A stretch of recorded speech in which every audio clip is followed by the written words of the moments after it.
এখানে যে রিবনগুলো আছে এই রিবনগুলো একটা সেট সেট আকারে ট্যাবের ভিতরে এখানে থাকে।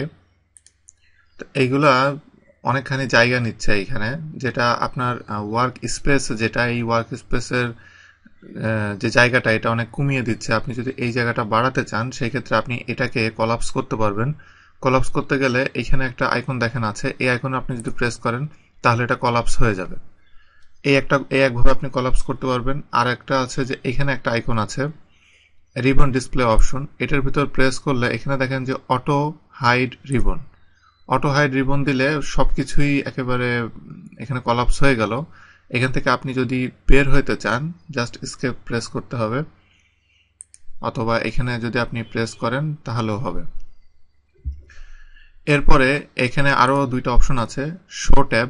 আমি যদি শো ট্যাবে দিই তাহলে এখানে শুধু ট্যাব শো করবে। যেমন আমি এখানে যেই ট্যাবটার ভিতরে ক্লিক করি না কেন, এখানে আপনি যেটা দিয়ে কাজ করতে যান জাস্ট শুধু সেটা সিলেক্ট করবেন। যেমন আমি এখানে এটা সিলেক্ট করলাম, করে হোমের ভিতরে যে আমি এটাকে বোল্ড করলাম, করার পরে আমি এটা যখন নিচে এসে ক্লিক করব ওইটা হাইড হয়ে যাবে।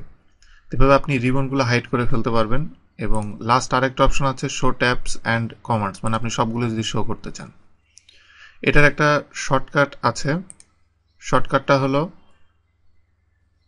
আপনি যদি এটা হাইড করতে যান কন্ট্রোল F1 দিলে দেখেন রিবনগুলো হাইড হয়ে গেছে। আবার আমি কন্ট্রোল F1 যদি দিই তাহলে রিবনগুলো ডিসপ্লে হবে। এটা আসলে টগল টাইপের, আমি যতবার দিব ততবার হাইড হবে এবং আনহাইড হবে এইভাবে।